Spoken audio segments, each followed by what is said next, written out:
Food security is no doubt an existential factor in any society.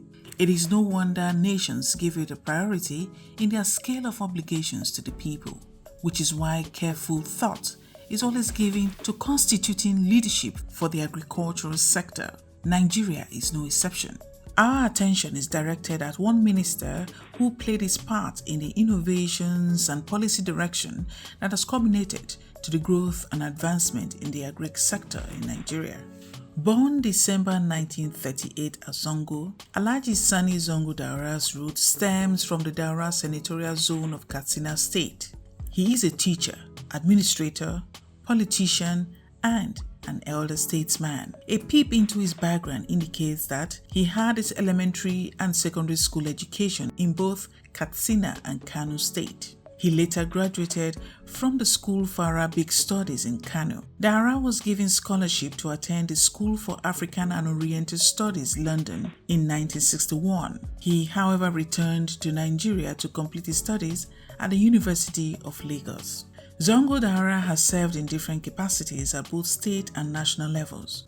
During Nigeria's Second Republic in 1979, he was one of the candidates of the National Party of Nigeria (NPN) for Kaduna State governorship primaries. However, Balarabe Musa of the People's Redemption Party (PRP) eventually won the election. Zango Daura was also a delegate to the Constitutional Conference set up by late General Sani Abacha in 1994, which produced the 1999 Constitution. In June 1999, Daura made a list of appointees as Minister of Agriculture and Rural Development in President Olusegun Obasanjo's ministerial cabinet. During his tenure, he reportedly introduced reforms that raised the profile of the agric sector in Nigeria at that time. He was a Nigerian delegate to the UN Framework Convention on Climate Change in the Netherlands in November 2000. Daura was also chairman of the G77, a bloc of 133 developing nations and China. In March 2016, Sani Zango Daura became a member of the Board of Trustees of the Arewa Consultative Forum (ACF). He was one of the vocal voices that opposed President Olusegun Obasanjo's third-term bid in 2007. In 2008, Sani Zango Daura received the Commander of the Order of the Niger CON Awards. He also holds the traditional title of Damasinin Daura in Daura Emirate Council. He is married with children and grandchildren. Join us as we go down memory lane with Alhaji Sani Zango Daura on this episode of Conversation with History.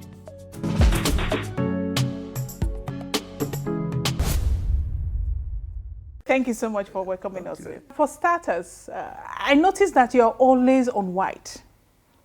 You're always on white. There's a particular way you position your hat, and I'm sure quite a number of people want to know why you dress in a particular pattern. Is there a cultural significance to it? Well,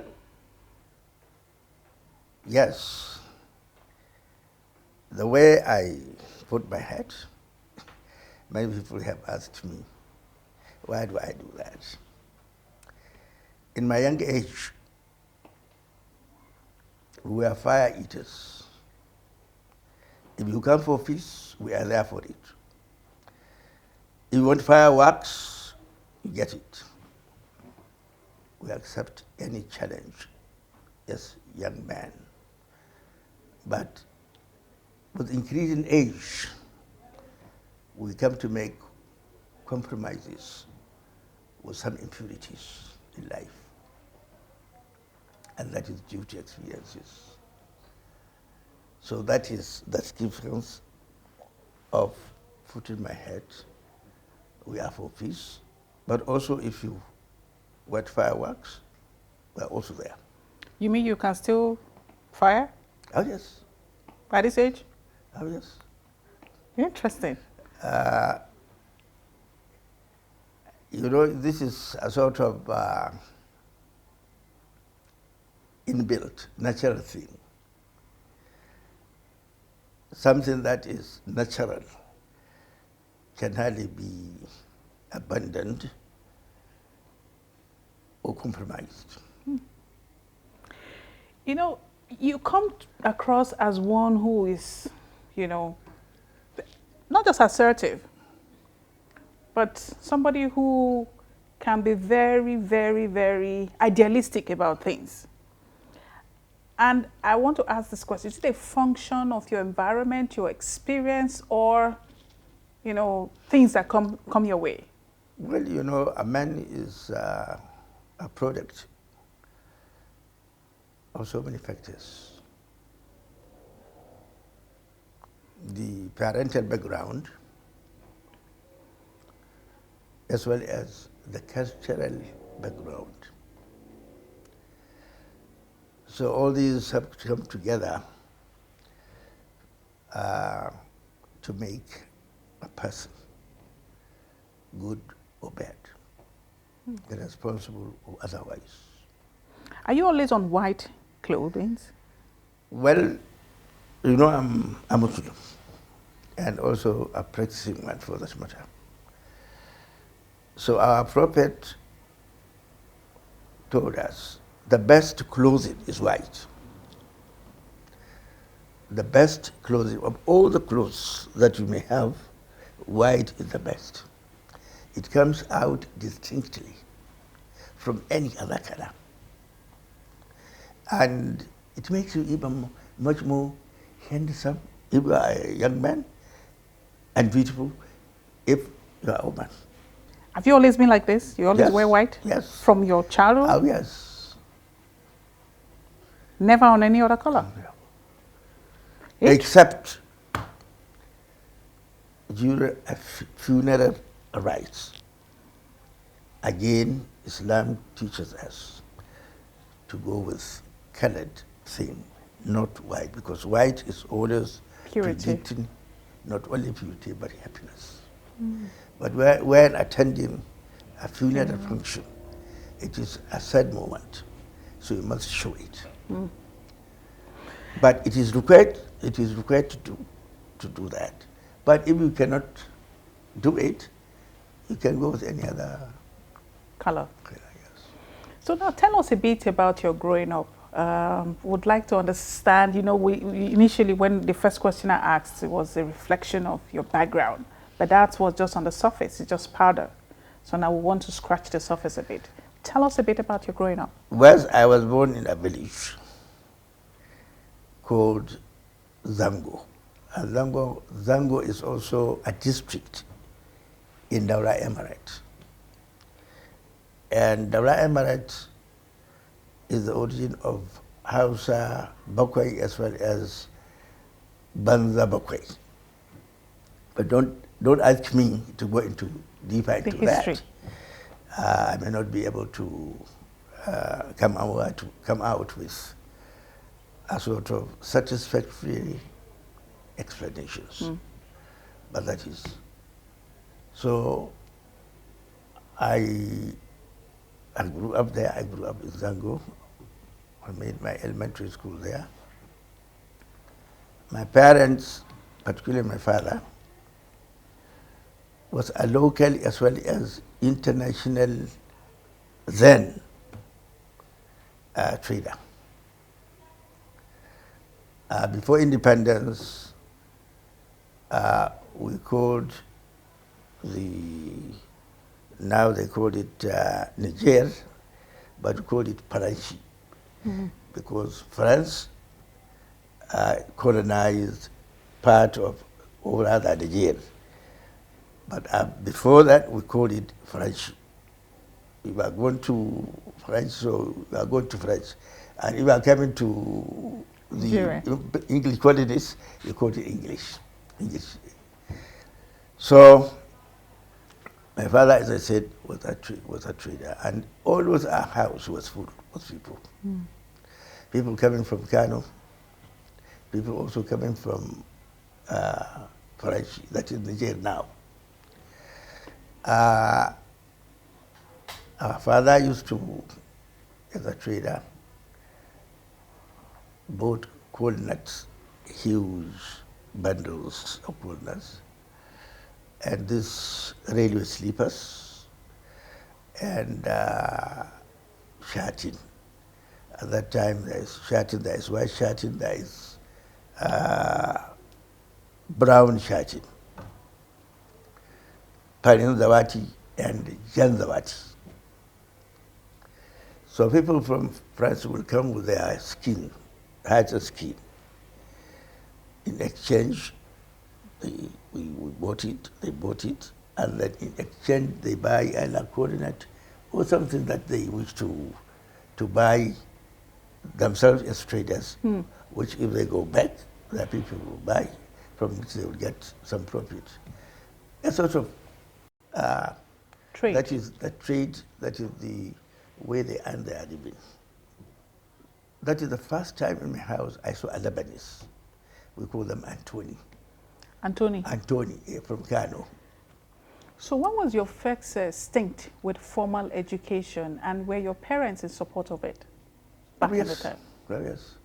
In fact, strangely enough, I can remember vividly. It was one day that my mother sent me to buy something from the market.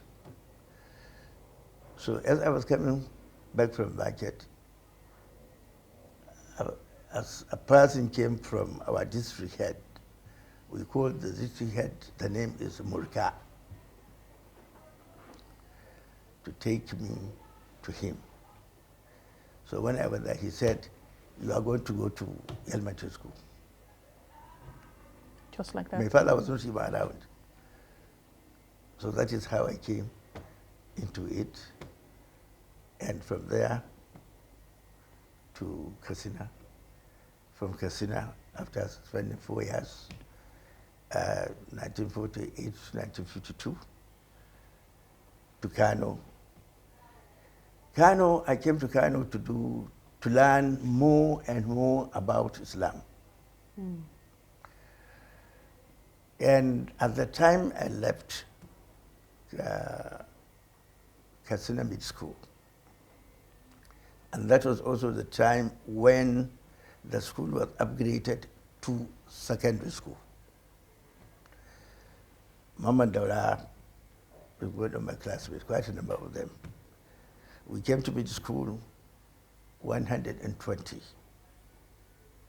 1948. But some joined us in 1949, like Mama joined us in 1949.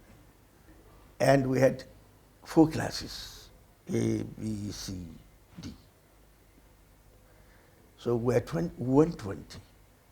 But as I'm talking to you now, I think we are only 8 left alive. All the other are dead. Of all your classmates? Of all classmates. Oh, wow. So, but 8 of us are still alive. Myself, Mama Daura, Major Adamu in Kaduna, Lema Jibrin, at one time presidential candidate, then Ali Saula in Katsina, Mudi Kulfi in Katsina, Said Badda, a former governor of Katsina State, and one lady, a beautiful young lady. She's alive, we call it Atti Middle. Wow. And you remember all of them very vividly? Oh, yes. Well, because we had an association of 1948, 1949 intake. So our meeting almost annually. So even at that time, you had school, male and female mixed? You had a mixed school? Yes, but they are not staying in the same compound with us. But we had, even in elementary school, we had female students. Mixed with male? Yes. Because when you mentioned the lady was what sparked this question. Like, I was thinking it exclusively for men. No. It was a mixed school. But in some other areas, even in the north, there are schools mainly for females. Mainly. Nobody will go there. So that, well, that was the your elementary school. Yes. So you moved on. I moved on. Then what I was trying to say, when I wanted to go to Kano to do this School for Advanced Studies Kano in 1953, that is 1953, yes, we had two English teachers. They were very fond of me. They felt this is a young man who should pursue the Western education in total. And they kept pressing me and advising me, please, don't go to Kano School for University. Stay and do your secondary school here. They were agitated, they were pressing me very hard. I said, no. I have already made up my mind. I'm going to Kano. So at the end of the season, they advised me, okay. Since that is what you want to do, please, in whatever situation you find yourself, try to get to the top. So, I was there. I passed. I graduated as a grade 2 teacher in 1957. So I went back to Daura to teach. I taught, I think, for 1 year. I taught under the father of Mama Daura, Madan Daura. So from there was an arrangement within the province of pooling teachers. So 3 of us were transferred to Katsina Emirate from Daura Emirate. Myself, our Zangon is still alive, so there he was taken to Mani, now Mani local government. Yusuf Aliyu was taken to Katsina Central. Myself, I was taken to Durama. Now it's also a local government area. So, as I was there in 1958 in Durama to 1959. During the general election, 1959, I was in Durama. So even at that time, I played a very key role in politics.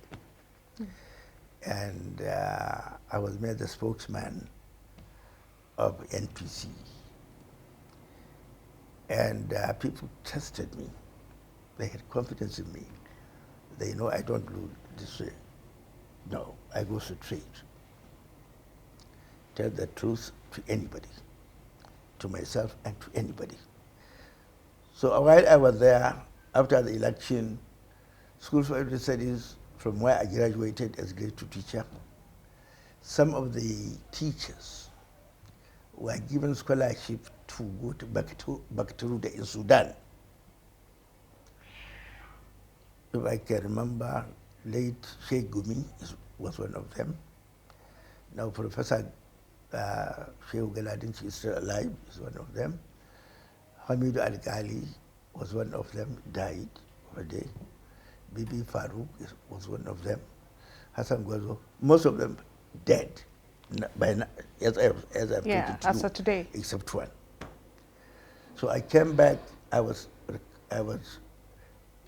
redeployed to go to School for Advanced Kano in 1959 after election to become a teacher. So they looked into the past students who passed, who graduated. Exceedingly well. And they looked at the best of them. So 2 of us were also recruited to go and teach where we were taught. So I was there briefly in School for Arabic Studies Kano as a teacher from 1959 to 1961. So while I was there, I started attending debating club organized by then they are called British Council. Now I don't know where they are. They still exist. Nigerian British Council. But not, their presence was not felt as it used to be at one time. So I was attending such kind of debates, etc., etc. So I was also reading. At that time, Hausa, Arabic, among other subjects, were recognized as GCE subjects for level, for O level, as well as A levels. Islamic studies was recognized, Islamic studies. Now they have been dropped. For whatever reasons, I don't know. I applied for a scholarship. I was invited by the Northern Nigerian government to attend an interview, which I did. Before I left the room where we were interviewed, I know I got it. And because I performed very, very well, one of the members, when I was going out, he followed me to say, Mr. Baktaruda, telling me that yes, I was scholarship. But the first one was to go to Sudan, where those people I mentioned went. So I said I want to change from Sudan to London. So that is how, at that time, you don't have to know anybody. As long as you are good, you merited it, you would get it. You don't have to hustle and keep on asking people to lobby for you. It was a straight thing, because the people there at that time, our leaders, were for their communities, not for themselves. So, 1961, among other students, flew to London. Was there a particular reason why you chose London? Not really. Not really. You just wanted to be different from the rest? Really. And I told you a very nice story again. Of all the Nigerian students going on scholarship, the northern students were best paid. Our allowances per month then was 30 pounds. 30 pounds. Wow. At that time? At that time. And yes, we are boarders in a British Council hostel. Yes, it was full boarding. We are charged only £5 for everything. So I was saving most of the money. I was not intelligent. I really behaved myself. Even when students were invited to go for dance, etc., yes, we do, we go. But I have never engaged myself in drinking, either smoking or drinking. Some of my colleagues too. Sometimes one of my friends, but he was a senior person, they said, "Look, you are looking at us as fools. You always come, you don't drink, you go back." They don't like me to see them. 2 incidents happened to make me change my mind not to leave or stay in London to do my education there. One, there is to be a tradition of celebrating annually our independence here. So the other one, this can be just, I was taking tuition, extra tuition in English literature. And my teacher, I had to go to him. And at that time, it was during the inter. And there was too much to know. You know, sometimes they do this small, you'll come. It was snowing. So as I disembarked from the tube, I started going.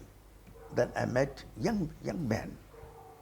So they started using this snow turned into balls, throwing them at me, until also I disappeared. These two incidents. You didn't respond at all? No. It's not my country. I didn't. So these two incidents persuaded me to come back to Nigeria and do my university education here. So that is why in 1963, I returned on my own because the rules of some of the conditions or the terms of the scholarship, after 2 years, if you like, you can come back home and do authorities to see your parents, etc. If the student had a wife but left in Nigeria, then the wife can join him. So I didn't have a wife. I came back on my own, and I refused to go back. At the time, people were watching. The system was really watching. So I reported myself to Ministry of Establishment to know the region. And I told them that I didn't like to go back. I wanted to do my university in Nigeria because I have got all the requirements. Fortunately, the secretary was late Muhammad Daku. He has a son who became Governor of Kano, Brigadier Daku. He's still alive, the son. Quite a number of them there. So I went to him with this sort of, I don't know what to call it now. This, we call it Tangara, where you just start rolling it. Okay. So through that, he contacted 5 universities or 4. ABU, Lagos, Ibadan, Nsukka. All these 4 gave me admission. ABU, when I went, they wanted me to do law. I said, thank you very much, I don't like to be a liar and a confusionist because I'm straight and I don't like to deviate from that path. Eventually, my friend convinced me because Lagos gave me to do economics, Ibadan the same thing, Nsukka the same thing. So a friend of mine, a civil servant in Lagos, Alfawani, now late, he said, look, come to Lagos. It's a newly established university. It was started in 1962. So we are the second batch of University of Lagos, Unilag. Unilag. So I went there. And I was there even when I was there, I engaged myself in local politics. Even in Lagos? Even in Lagos. And we proved to be good ambassadors, responsible ambassadors for the North. In 1966, when a group of young majors, officers, headed by Shukuma, struck. And to be frank, the first time made up in Nigerian politics, the Yoruba Action Group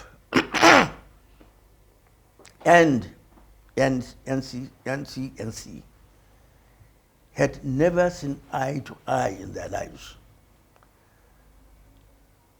except in 1964, when they formed an alliance, which they called Abuja, and the other alliance, NTA. It is only to me, because there are so many crises. In 1964, there were elections, federal elections throughout the country. It was really fought very, very bitterly with all the dirt that anybody could think of. The naval members or elements in any part of the North were really hunted like rats. And they fled their respective stations or houses or villages, etc., and assembled in Kano under the banner of Nefu Alhaji Kano. So that is that business.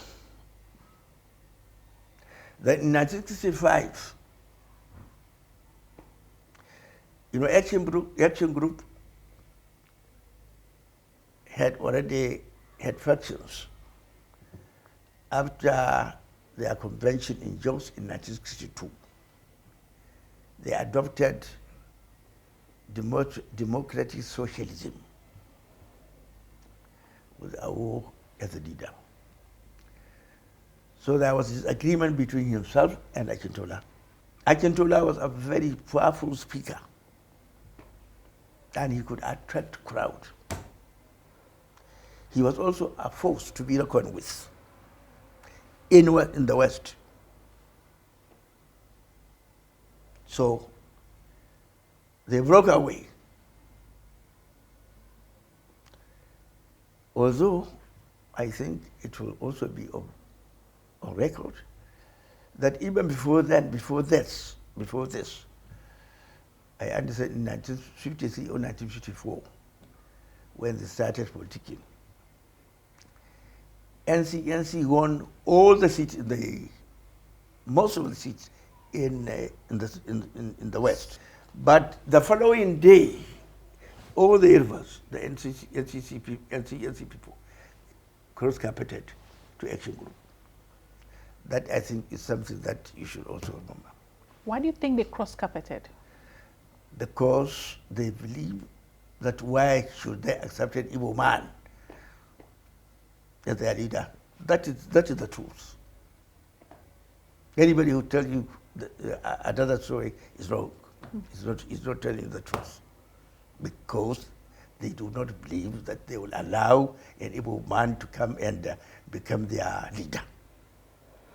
Okay, so before we delve into deep, because we're really going to deep dive into this issue. Let me learn first.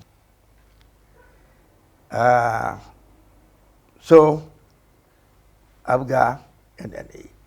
Akintola created or founded his own political party. They called it NNDP. So, NNA composed of MPC, NNDP, and Delta Niger Congress. While Abuja was composed of AG, NCNC, United Middle Belt Congress, NEFU, and I think including BUIM, Borno Youth Movement. So you can see even in Nigerian politics, the only component of Nigeria that practice real politics, allowing people to freely mix and mingle, and choose whatever they wanted in the North. Because in the North we had NPC, we have United Middle Belt Congress, headed by Taka. We have NEPU, headed by Aminu Kano. We had also BYM, Bono youth movement. So you can see that in the north we have about 4, including, but it didn't make any effect, what they called in Ilori, Talaka Parapo. So you can see that it is only the north that has been practicing democracy. AG is purely Yoruba. NC is purely Igbo, with their tribe, with the other tribes. Because at that time, before the splitting of the country into 12 states by General Gawan, when he created 6 states in the north and 6 states in the south, nobody, I myself, I didn't know about Irobos and other tribes because they were buried under the umbrella of Igbos. That's, yes, we don't know. Anybody we see was a woman. We got them. We don't know Chakri Igbo. It is after the state creation. The same thing in the south, west. We don't know there are these Benin, etc. No, we don't know. So anyway, to cut matter short, with this building up, election in 1964 was fought very bitterly, particularly in the north. That bitterness is there. In 1965, Akintola uprooted the AG during the 1965 election. There was no AG, all were NDPs. That is also another thing that triggered this sort of thing. And already, if you remember, Awolowo was in prison because he wanted to take over the government by force, having lost the election in 1959. I hope you remember this. So with all these combinations and businesses, we came, even at that time, the newspapers from the south, they made headlines in their newspapers. The army is ready to take over. If you go into archives, you'll see this. So that has given a lot of support and encouragement for these med officers when they see, because I can remember also very vividly. After this formation, also the Abuja NNA,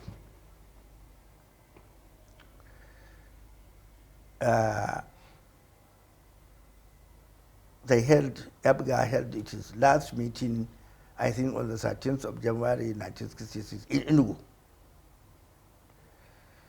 And I told my Tamasuli, now unfortunately late, something very bad will come out of that meeting. And it came to pass. So anyway, there was already a fertile ground.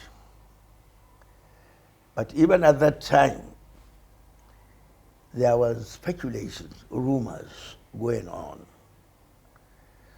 that the senior officers of the Nigerian army might intervene. So I think with the support of,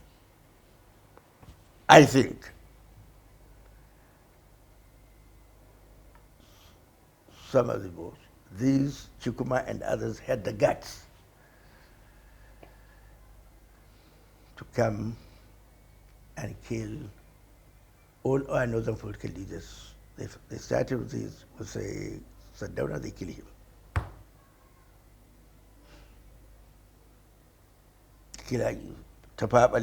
If there is anybody the Igbos should spare, I think should be Tafawa Balewa. because he was a peaceful person. He was for them. Most of his domestic servants were Igbos. And when the British officer commanding the army was retiring, there were 3 candidates for replacement. Brigadier General Baladi, Uransi, coming from the ranks in Igbo man. This Malady is northern Nigerian. And there is Brigadier Ademalego, who was also killed by this. These 3 officers were the people at the forefront to succeed the general officer commanding the Nigerian army. I can't remember his name, but he's an Englishman. But Balewa and Ribado, they know, even at that time, across the board, across the Nigerian army formation, the most qualified, the most fulfiller, the most respected, across the board, the most acceptable candidate was Brigadier Zakari Maimalari. So Ribado, later Ribado, being the defense minister and prime minister, said, look, for peace, let us give it to Uransi. So it was given to Uransi, not to this, not to Brigadier Maimalari. So my Tama was telling me now late. So in order to appease Maimalari, Ribado sent for him, not to apologize, but to tell him the reasons why they picked Ironsi in preference to himself.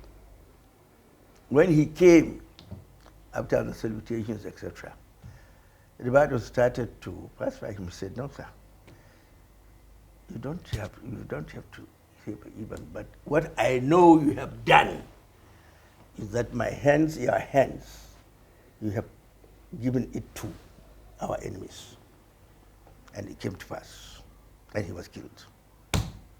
This brings me to this question. I mean, you have said so much already. You say conversation with history. Yes. That is why I'm giving you, because most of our children do not know this. Because history is not being taught in our schools deliberately. Because you have to know yourself. Be yourself first. You are not an Englishman. You are not a German. You are not a French. You are a Nigerian.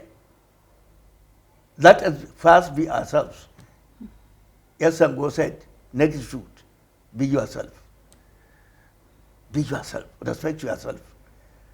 But now, if I don't, I hate speaking to anybody for erring in English. I don't like it. It's not my tongue. It's not my mother tongue. But for others who don't understand, yes. It doesn't matter. Even within the country. Even within the country. The audience, most of our audience, hardly speak English. Your audience? Yes. It's the elites. This information is for the elites, not for the common man. You want common man to understand what is going on. You want common man in the street who has never been to school. For now, yes, it is now, we have more than 20 million children out of school. Most of these people, almost 90% are from the north. Okay, I've listened to you talk, and I see that passion, deep-seated passion from the messages you have passed. And the question is, will there be healing? Would you find healing anywhere within the fabrics of this nation? Is it possible? Can we heal as a people? Quite frankly, I cannot rule out, because I don't know what is going to happen in the future. Only God knows. The first thing first, education is the key to all developments, good or bad. If you don't give education to your people across the board, you are not helping the country. But whose fault is it? Well, the policymakers.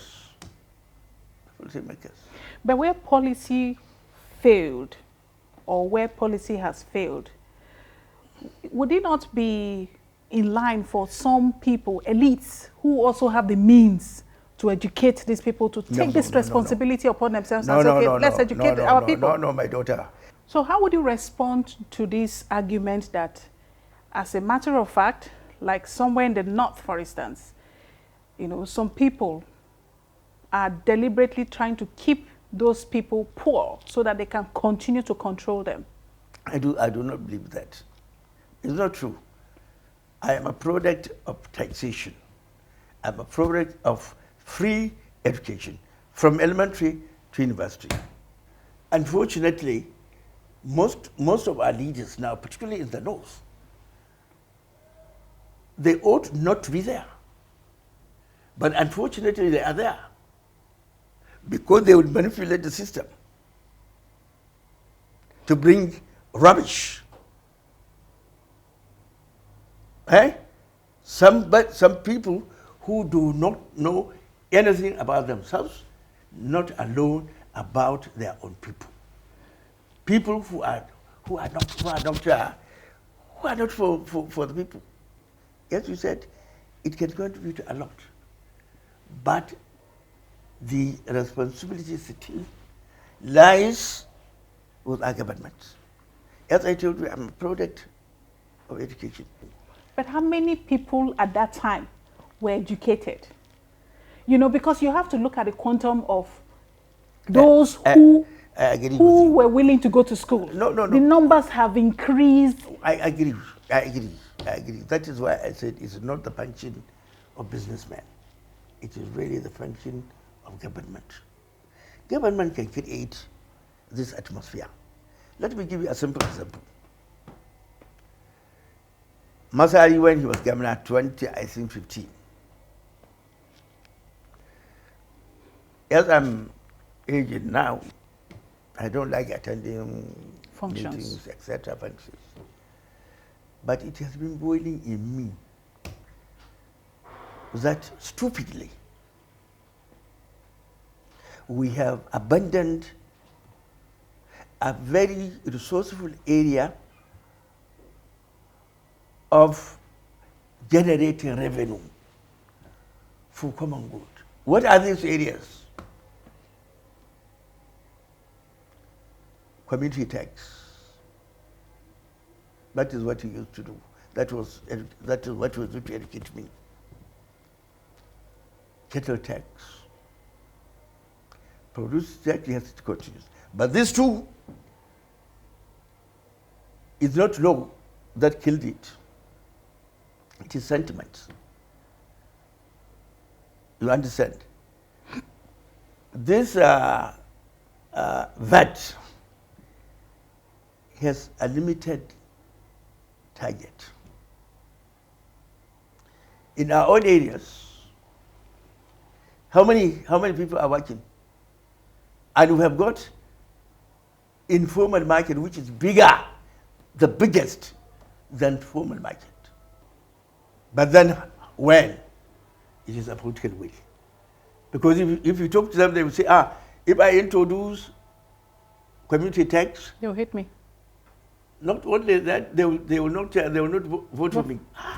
If we know that thing is good, it's for the common good, it will benefit the society, introduce it, and tomorrow let them say, out. You have introduced it, and it is there. But they refuse to do it. But they don't have the political will. Exactly. But how would you respond to some of our leaders? And when I say some of our leaders, they spread across the geopolitical zones, who, for selfish reasons, as you have said, amass wealth for themselves that is meant for a generation of people. Well, that is madness. That is primitive accumulation of ill-gotten wealth. EFCC, ICPC, all these institutions were put up in order to combat this sort of thing. But you need people, what do you say? If you want to just say you go with the equity, you go with a clean hand. Which also brings me back to the question of before, which was the argument that some people are deliberately keeping people poor so that they can control them. Well, some people have that argument. But to me, if you love yourself, you love your neighbor, you love your friends, you love this country, that will not happen. Have you seen in Europe, because they are for their country? Have you seen, I was in London during, I think, Harold Wilson was a Labour leader. Most of these Labour leaders, whether conservative, they don't even have a good flat of their own. Because if, for any reason, any one of them, whether a prime minister or a member of the House of Commons or any parliament in Europe is indicted, he leaves that job. Automatically, he leaves that job. Even if he doesn't want to resign, papers, public opinion will force him to resign. Is it true here? Is it? I'm asking you. No. Are we not human beings? Are they not here, the leaders, for their people? If they are there for their people, from the heart of their hearts, they will not do it. Because their conscience will override it. Still to come. Do you think the North on its own can win an election in this country? You're very blunt. Oh, yes. And I want to ask you this question based on that bluntness. Is it true that, because we've been hearing it, you know, people hear it and people argue in pockets and all of that. Is it true that the typical Fulani man never forgives? Let's talk about your relationship with Obasanjo. How do we tackle corruption such that, I like the way you're laughing. I'd like to take you up on this word called cabal. Who really are the cabals? I don't know. Go and search for them. Join us for the concluding part of Conversation with History with Sani, Zangon, Daura.